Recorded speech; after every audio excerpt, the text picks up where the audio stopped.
Ce sont désormais des armes clés dans l'arsenal russe pour semer la peur en Ukraine. Les drones kamikazes. Des Shahed 136 de fabrication iranienne. À la veille de la nouvelle année, ce sont ces petits avions chargés d'explosifs qui ont frappé la capitale. Peu coûteux et disponibles en nombre, les forces ukrainiennes affirment en avoir déjà abattu plus de 300. Les récentes attaques contre des infrastructures critiques à Odessa et l'attaque d'hier à Kiev ont utilisé des drones Shahed 136 qui transportent des munitions fabriquées par la République islamique d'Iran. Des drones donc, mais aussi des missiles balistiques, comme le Fateh 110, capable d'atteindre des cibles à 300 km, ou le Zolfaghar d'une portée de 700 km. L'Iran reconnaît seulement certaines livraisons de munitions à la Russie avant la guerre.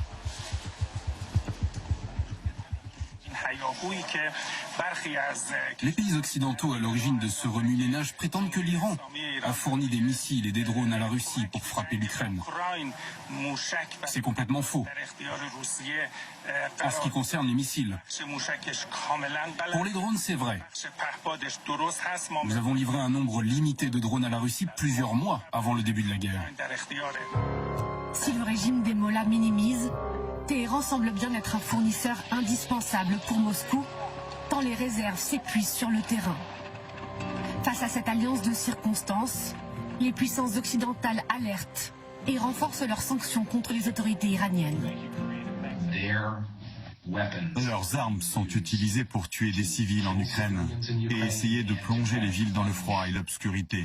Ce qui, de notre point de vue, place l'Iran dans une position où il pourrait contribuer à des crimes de guerre généralisés.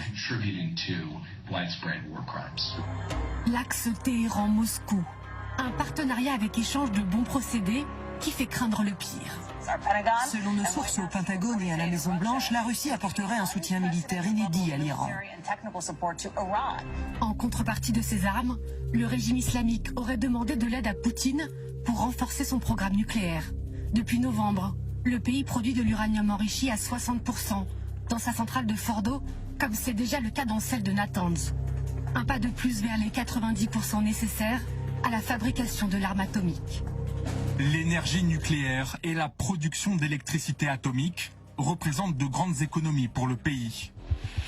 L'Iran dépasse ainsi largement la limite fixée par l'accord sur le nucléaire entre Téhéran et les grandes puissances internationales de 2015.